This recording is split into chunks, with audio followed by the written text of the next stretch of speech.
उसी वक़्त आपके सेल जो हैं वो एक्टिव हो गए थे, ठीक है? उन्होंने क्या किया, उसी स्पोर्स को फ़ौरन वहीं पे उस फर्स्ट स्टेज पे ही जाके ख़त्म कर दिया ताकि वो आगे जाके बैक्टीरियाज़ ना बन सकें। अगर स्पोर्स प्रोड्यूस होते वक़्त सेल रिएक्ट नहीं करें और सेल्स आपके वीक हों, मोस्टली इसमें व्हाइट ब्लड सेल्स यूज़ होते हैं इन चीज़ों को प्रोटेक्ट करने में।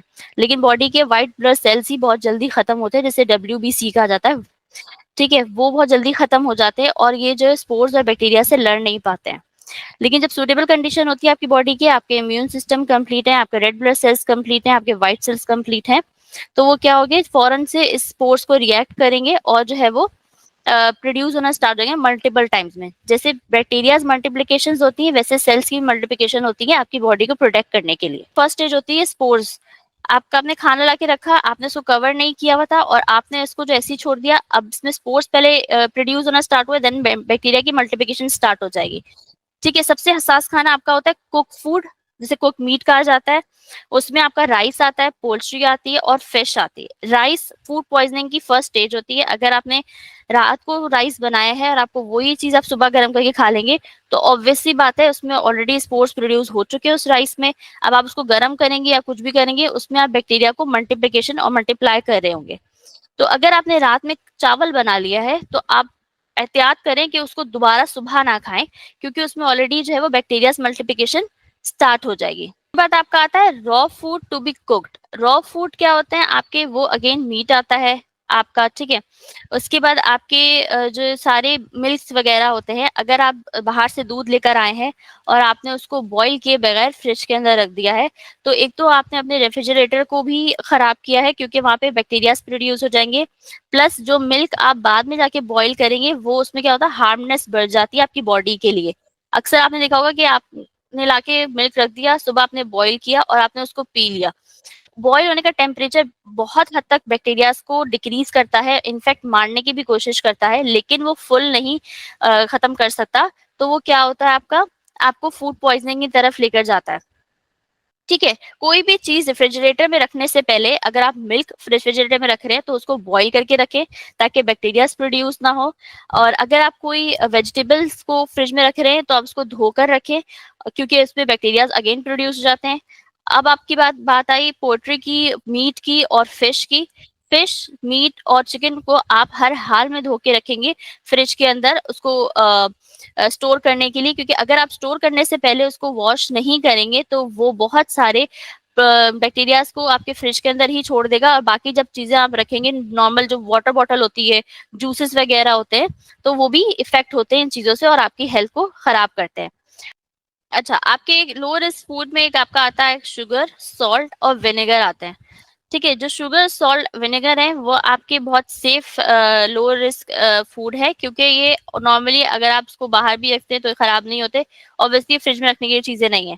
अच्छा, आपके जितने भी पैकेट्स आते हैं, जैसे शान नेशनल के मसाले वगैरह आ रहे थे, इसको भी आप यूज करने के बाद आप इजीली बाहर रख सकते हैं, क्योंकि ये खराब नहीं होते। बट इसमें क्या होता है, इसमें एक डेट दी हुई होती है, बेस्ट बिफोर यूज या फिर एक्सपायरी फूड। तो एक्सपायरी फूड मोस्टली आपका दिया हुआ होता है खाने की चीजों में, मसालों की चीजों में आपका दिया होता है best best before use, best. अच्छा, अब आपके आगे आगे खाने के स्पॉइलेज। स्पॉइलेज क्या होती है, मैंने लास्ट क्लास में थोड़ा सा इंट्रोडक्शन दिया था। स्पॉइलेज होती है आपकी आपकी कोई भी चीज खराब होने की फर्स्ट स्टेज जो है, वो स्पोर्ट्स से भी पहले जो फर्स्ट स्टेज होती है वो आपकी स्पॉइलेज होती है। आप उस पर कैसे लिखते हैं, अगर आपने देखा खाना रखा हुआ है और उसको चिपचिपापन, उसमें मॉइस्चराइज रिलीज हो गया है, आपको समझ जाना चाहिए कि ये खाना खराब होने की फर्स्ट स्टेज पे आ गया है। देन वो उसमें स्पोर्स प्रोड्यूस होते हैं, देन बैक्टीरिया आता है, देन मल्टीप्लिकेशन होती है, वो खाना कंप्लीट खराब हो जाता है। लेकिन बाज दफा ये होता है कि लोगों के टेस्ट बर्ड्स जो है वो ऐसे होते हैं कि वो उस चीज को टेस्ट नहीं कर पाते कि आपने स्पॉलिश खाना खा लिया है, आप और आपने खराब खाना खा लिया है। इवन आप उसकी स्मेल को भी पकड़ नहीं पाते कभी कभार। तो हमेशा क्या करना चाहिए, जब भी आप कोई खाना खाएं, आपको पता है कि इसको बनाए हुए टाइम हो गया, या कभी भी आप रेस्टोरेंट्स वगैरह में जाएं, हमेशा उसका पहले टेक्सचर चेक करें, क्योंकि टेक्सचर जो है वो आपके खाने को रिप्रेजेंट कर रहा होता है और वो बता रहा होता है कि ये खाना सही है या नहीं है। ठीक है, क्योंकि बहुत सारी चीज लोगों के जब वो टेस्ट बर्ड्स काम नहीं करते, मेरा अक्सर ये होता है कि मुझे नहीं पता चलता टेस्ट बर्ड्स में कि जब वो खाना खराब हो गया या नहीं हो गया।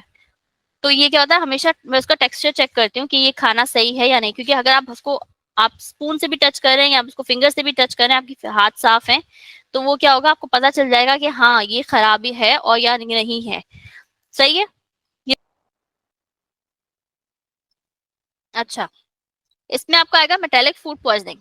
मेटेलिक फूड पॉइजनिंग अगेन आपकी क्या होती है, आपकी आप जो पानी पीते हैं, ठीक है, इसमें अगर आपने कोई भी एक मेटल चला गया आपकी बॉडी के अंदर, तो वो क्या होगा, आपकी फूड पॉइजनिंग हो जाएगी, आपकी जो है तबियत खराब हो जाएगी। अच्छा, अगर आपने मेटल पिया है और आपने वाटर्स के थ्रू पी लिया है, तो आपका पहले क्या इफेक्ट होता है, आपका एब्डोमिनल इफेक्ट होता है, आपको वोमिटिंग स्टार्ट होती है।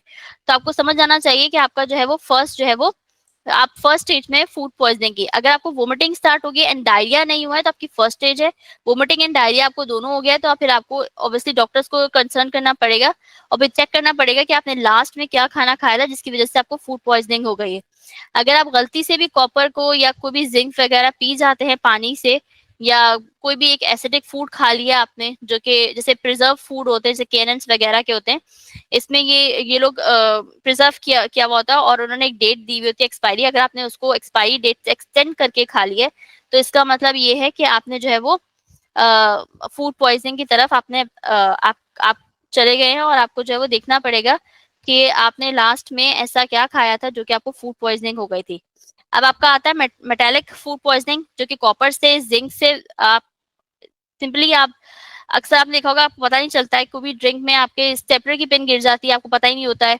तो आपको देखना पड़ता है कि आपका वाटर क्लीन है। अगर आपका वाटर क्लीन है तो वो सही है, अगर नहीं है तो फिर आप उसको डिस्कार्ड करके दूसरा वाटर पियेंगे। अच्छा, अब आपके आगे फूड पॉइजनिंग की चेन। ठीक है, इसमें आ गया फूड कंटामिनेट हुआ आपका। पहले सबसे पहले ये आपके बैक्टीरियाज थे जो कि आपके फूड के ऊपर लगे। फूड आपका कंटामिनेट हुआ। ठीक है, देन आपके जो है वो बैक्टीरियाज मल्टीप्लाई हुए, आपके टाइम और आपके टेम्परेचर को जो है वो आपने बैलेंस नहीं रखा, आपका खाना खराब हो गया, और देन आपने आपको उसको जाके सर्व कर दिया और उस बंदे ने खा लिया, तो आपका क्या हो गया, फूड पॉइजनिंग आपको स्टार्ट हो गई। ये सिंपल सी चेन है। पहले बैक्टीरियाज थे, बैक्टीरियाज आपके खाने को लगे जाके, फूड कंटामिनेट हुआ फर्स्ट स्टेज पे जाके, देन उनकी मल्टीप्लिकेशन हुई क्योंकि आपने टाइम और आपने टेम्परेचर का ध्यान नहीं रखा था, उसको बैलेंस नहीं रखा था एक साथ। देन उस बंदे ने ईट कर लिया, आपने गेस्ट को जाके सर्व कर दिया, और जो है वो फूड पॉइजनिंग आपकी बॉडी को प्रोड्यूस आपकी बॉडी में प्रोड्यूस हो गया। उसके बाद आता है protect the food from contamination by. आप कौन कौन सी चीज से अपने फूड को कंटामिनेट होने से बचा सकते हैं। अच्छा, जब आपका खाना आपके पास आता है, जब आप स्टोर कर रहे होते हैं, अपनी डिश बना रहे होते हैं कि आपकी किचन में ये चीजें खत्म हो गई है, तो उसमें क्या होता है, आपको परचेजिंग और सप्लाई का ध्यान रखना पड़ता है कि आप कौन सी चीज कहाँ से परचेज कर रहे हैं, इसकी क्वालिटी क्या है। आप आगे जाके इसको जब बनाएंगे और आगे जाके इसको गेस्ट को सर्व करेंगे, सप्लाई करेंगे, तो ये उस फॉर्म में रहेगा या नहीं नहीं रहेगा। ठीक है, बाज दफा क्या होता है कि जो चीज होती है, आप देखेंगे दो, एक ब्रांड में जैसे से याद है, एडम्स बहुत अच्छा ब्रांड है। अगर आप इसके अलावा कोई और चीज लेते हैं तो हमेशा पहले उसकी इंस्ट्रक्शंस को पढ़ लिया करें कि इसमें कौन कौन सी चीज क्या क्या यूज हुई है, क्योंकि अगर आप गलत चीज को परचेज कर लेंगे और आप आगे जाके उसको बनाकर गेस्ट को सर्व करेंगे, तो ऑब्वियसली जो है वो आपका खाना खराब हो जाएगा और आपको जो है वो आपको वेस्ट करना पड़ेगा। तो परचेजिंग और सेलिंग आपकी जो है वो ऑथेंटिक होनी चाहिए, क्वालिटी आपको उसको चेक करके आगे लेना चाहिए। एक ने फूड को हाथ से पकड़ा हुआ है और दूसरे हम्म, ने किसी मशीन के थ्रू। बिल्कुल। अगर आप खाने को हाथ से पकड़ लेंगे विदाउट अपना हैंड वॉश किए वगैरह, तो वो क्या होगा, आपका खाना जो है वो खराब हो जाएगा, आपने उसको फूड को हैंडल नहीं किया हुआ है। लेकिन आप ग्लव्स पहन के या कोई भी एक अटैच फ्रूट्स के लिए या वेजिटेबल्स के लिए एक मशीन आती है, उसको अटैच करके आप पकड़ेंगे, तो वो क्या होगा, आपने उसको फूड को सही से हैंडल किया हुआ है। अगर आपने फूड को सही से हैंडल नहीं करेंगे और आप खाना पकाने की तरफ ले जाएंगे, तो ऑब्वियसली बात है, आपका खाना कंटामिनेट हो जाएगा और वो खराब हो जाएगा। ठीक है। ओके, और कोई क्वेश्चन? नहीं। ओके।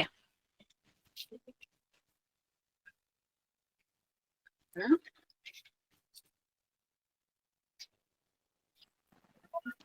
शायद टीचर आपको अल्लाह हाफिज करना भूल गई हैं, तो क्लास वाइंड अप हो गई है।